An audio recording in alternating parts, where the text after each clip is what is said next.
Ai de mim. Precisa um gemido grego para começar provocações outra vez. Provocações outra vez. 10 anos de provocações.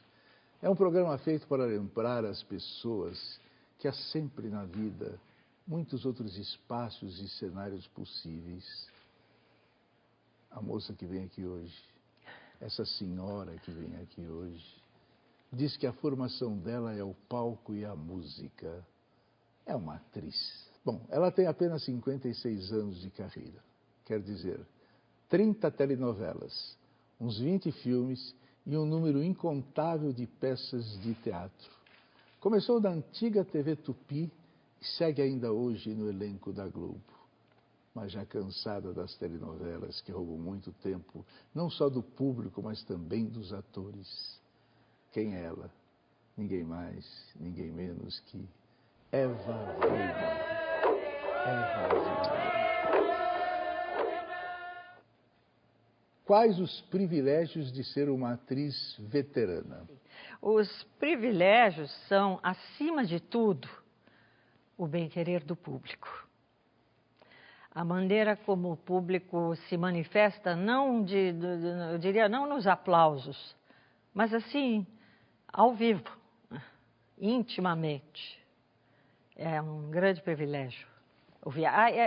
Eu fiz as pessoas darem um pouco de risada outro dia, porque hoje em dia, eu até agora ouvi muito, ai, minha mãe te adora, ai, minha mãe te adorava. Estão começando a dizer, minha avó te adorava.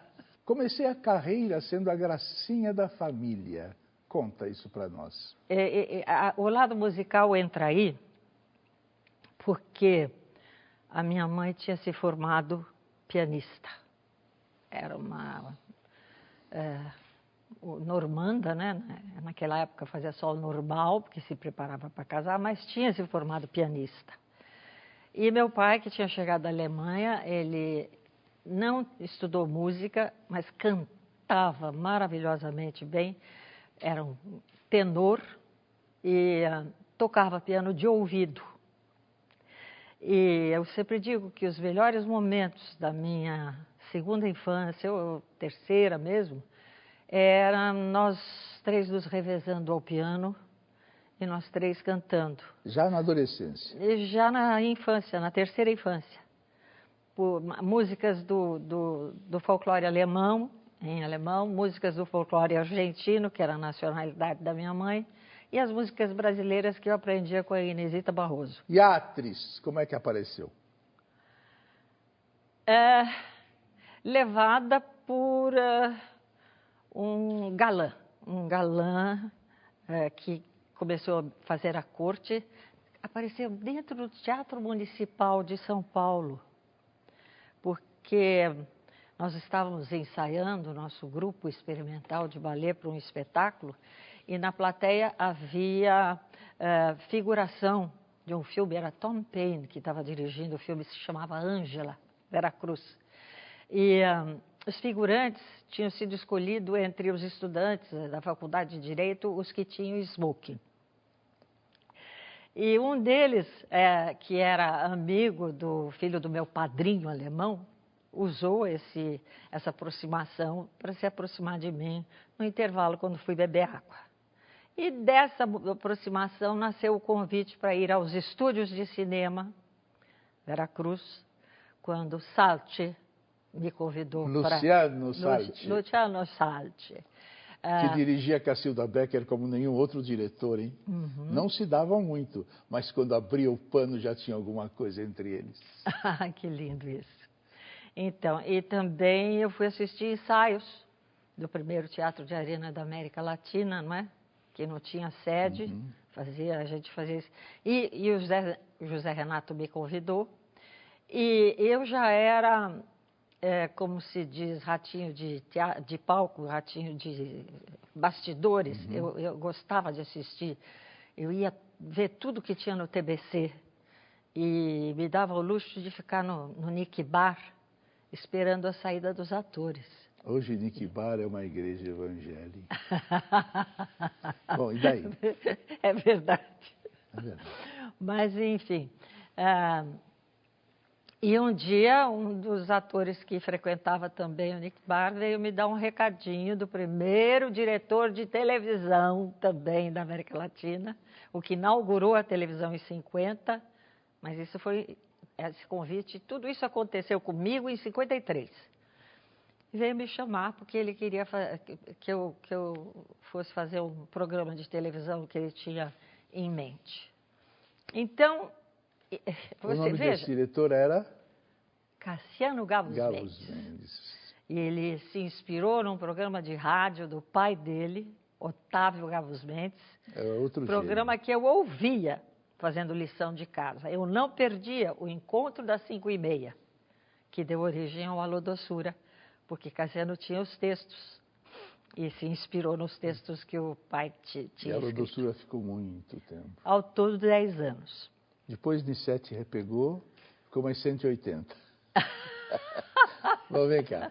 Você esteve para entrar no filme Topázio, de Hitchcock, mas na última hora não deu certo. Então, eu ia te dizer que você está me lembrando o Hitchcock, porque a terceira parte do teste que eu fiz era justamente isso. Ele aí, câmera ao lado dele, no close, e ele me provocando, digamos assim. Mas, enfim... Você ficou muito frustrada de não fazer? Fiquei. Eu queria ter feito. Tive um grande consolo. Não foi, rarissimamente, não foi um dos bons filmes do Hitchcock. Quem era a atriz que fazia? Olha, claro que devia ser, eu não lembro, mas devia ser uma Grace Kelly, alguma coisa por aí, mas a personagem era para a qual eu fui fazer teste era uma cubana. E o papel foi dado para uma atriz alemã. Não vejo novela. Não gosto de novela. Muitas coisas, sabe, erradas que acontecem, sei lá. Novela? É vício, vicia. Mas é bom.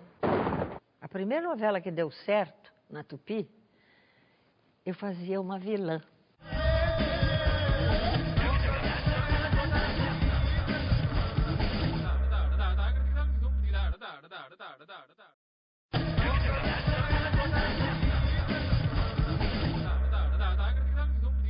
Anos 60. Indicada para todos os prêmios pela personagem cega de Blackout. Você não levou nenhum. Purgou as dores já?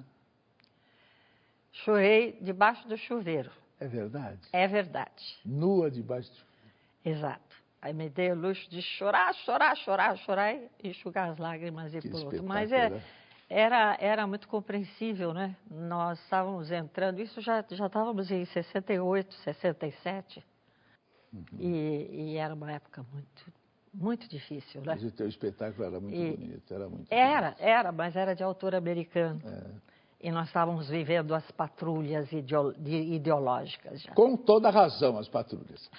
Para os jovens que assistem a esse programa e não sabem o que foi a ditadura, fale por que proibiram sua peça de teatro Os Rapazes da Banda.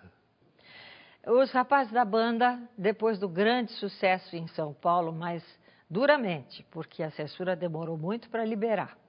Precisei conversar muito pessoalmente lá com os censores, explicando que isso não era pecado mortal. Era venial.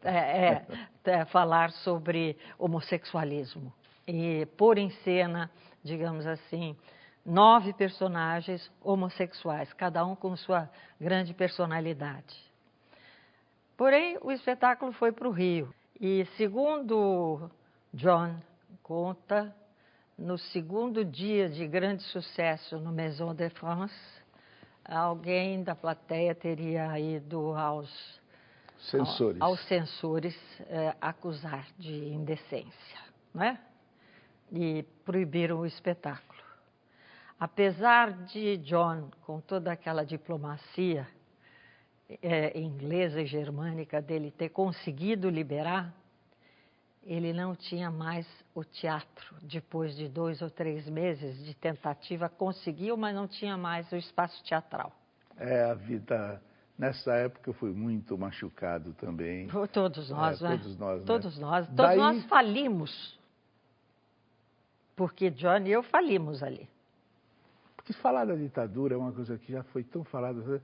E eu gostaria de repetir tudo que foi falado, mas as pessoas não aguentam mais. Eu me divirto muito, por exemplo, com a censura. Quando eu dirigi Electra com a Glauci Rocha, os censores, autor Sófocles, o censor foi lá, o policial, o censor foi lá para prender o autor. Você vê a inteligência que eles tinham para nos censurar. Bom, daí você foi para as telenovelas. Por que demorou mais que os outros atores de São Paulo para ir para a Globo? Sempre fui paulistana. Meus filhos nasceram aqui. Nós somos chatos e antipáticos sendo paulistas? E de jeito maneira, de jeito nenhum. Nós vivemos nessa grande metrópole.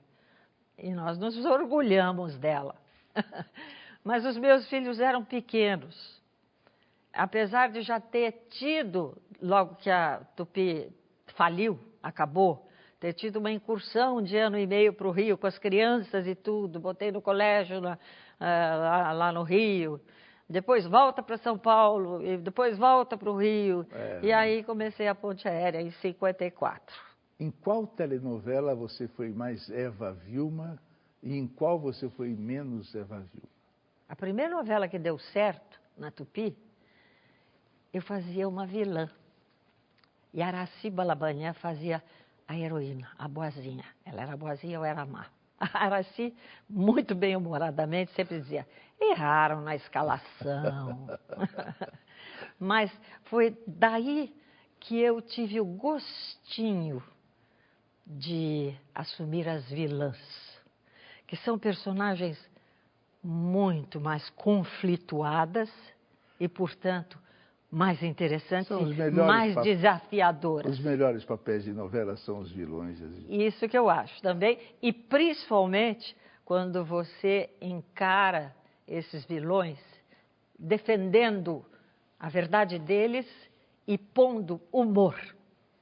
Isso não pondo vai. A brincadeira.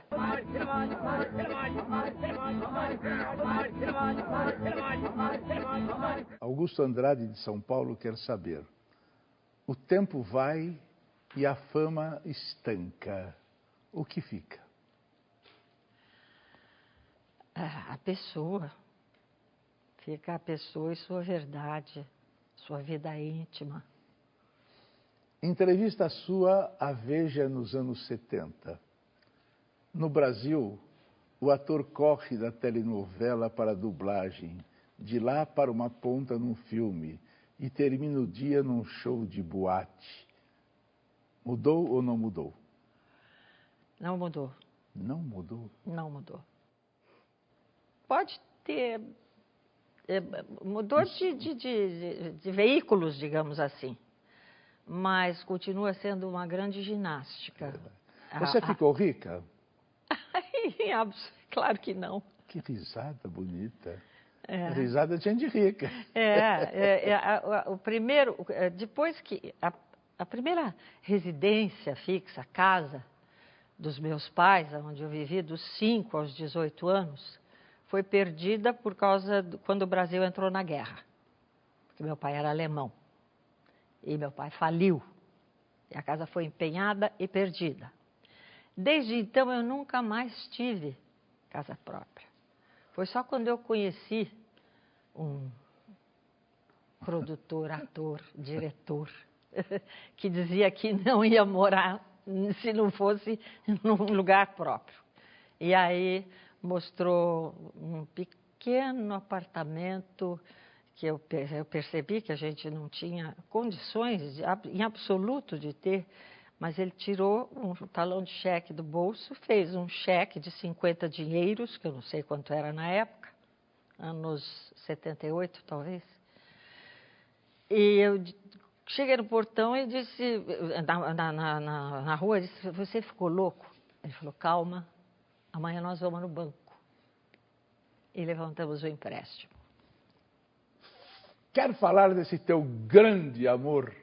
Vamos? Por que Pode não? falar. Nome? Eu acho que eu fui muito privilegiada, porque eu vivi um primeiro casamento lindo, de 21 anos, né, com John Herbert, que me deu 2 filhos maravilhosos, né, 5 netos agora desses filhos, e um segundo casamento que durou mais de 23 anos e que deixou só boas lembranças. Como é o nome? Carlos Zara. Carlos Zara, Vulgo diretor da TV Antônio Tupi. Carlos Zaratini. O irmão do famoso Zaratini. Pois é, também. o irmão do Ricardo. Olha aqui. O Zara gostava de ser conhecido como o engenheiro. O engenheiro. Eu não sei porque que ele não ficou na engenharia e largou a televisão para nos maltratar tanto como o chefe. Não, ele era um grande amor. Ele olhava para mim e dizia assim, Abujamra, você está com a cara chateada? Vai lá na Liberdade e assiste um filme japonês. Ele me mandava ele isso. te amava, Abu. De modo em geral, novelinha, assim, não pode deixar as crianças ver, não, porque é muito álcool, demais. Não tem uma cena que o artista não tá bebendo.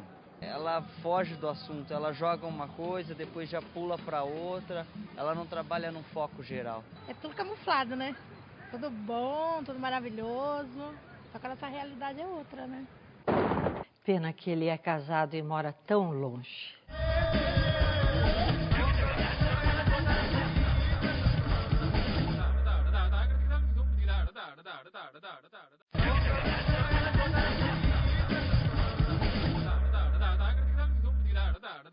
Ele te amava, ele contava para mim o quanto ele gostava de ter você na reunião da diretoria. Como estão as telenovelas hoje com modelos no papel principal? Eu acho que é uma armadilha inevitável da televisão em si, não do cinema, mas da televisão em si, porque é a imagem, não é? É a imagem e, inevitavelmente, tem que colocar novos talentos, novos valores, e aí começa a confusão, porque, de repente, modelos resolvem que são atrizes e não conseguem ser. A imagem escraviza? Provavelmente.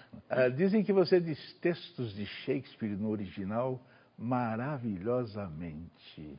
Por favor, pelo menos para mim. Não, mas Shakespeare não, mas tem muito Tennessee Williams, tem Dias Gomes, tem Plínio Marcos, né? Que mais? Tennessee Williams, que texto? O Bonde Chamado Desejo. Eva Vilma, você disse há anos atrás, ainda não me julgo politizada. Mudou de ideia? Não mudei, eu evoluí um pouco. Mas você politizada, a gente percebe que você, tudo que você atua... Mas quando você lê o Brecht, né? Que fala sobre o analfabeto político, aí você percebe que você não é realmente tão politizada quanto precisa ser. Eu posso te dizer que quem acha que é totalmente politizado não leu o Brecht.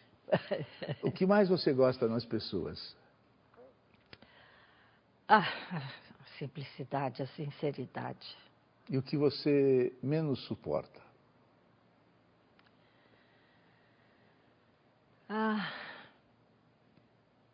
Pronto, outro assunto. De jeito, maneira. Abu, você sabe perfeitamente o quanto a gente se ama. Não, o que eu mais detesto é a falsidade. Detesta muita gente, hein? Outra entrevista sua nos anos 70. Somos uma geração hipócrita. A juventude que vem aí é muito melhor que nós. Hoje, 35 anos depois, você mantém isso ou retira? Nossa, Abu, como eu falava coisas inteligentes.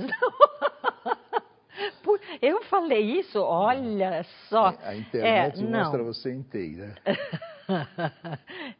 Eu não sei se eu Eu acho que repetiria, sim, infelizmente, porque nós ainda vivemos numa estúpida desigualdade social e uma desesperadora falta de escolas e Você sabe que a minha cultura. minha geração de diretores, Antunes, Amir Haddad, Zé Celso, Flávio Rangel já falecido, Boal falecido, Ademar falecido, esses grandes diretores, nós somos uma geração com uma cumplicidade sem palavras entre nós. E o Amir Haddad diz assim, já se reparou?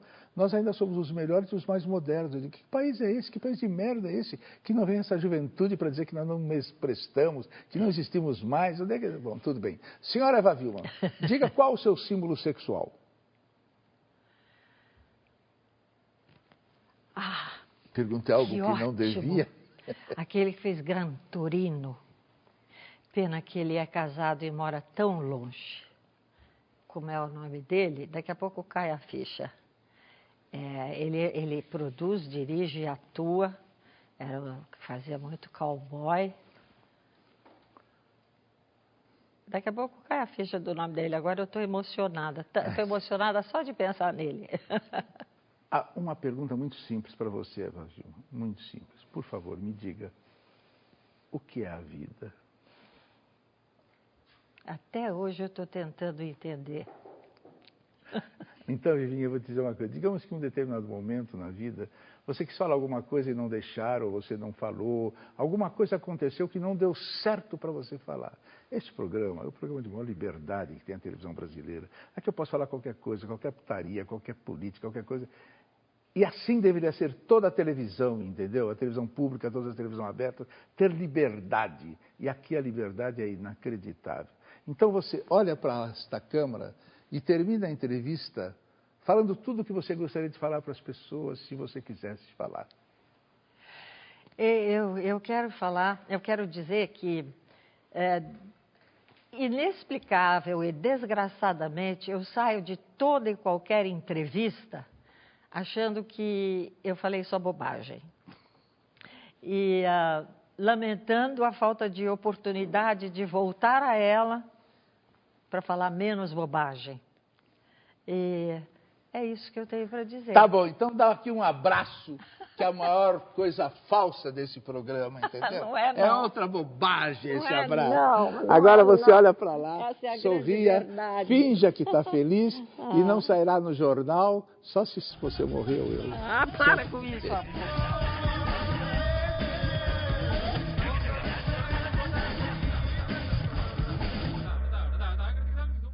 Não há nada mais fútil, mais falso, mais vão, nada mais necessário que o teatro.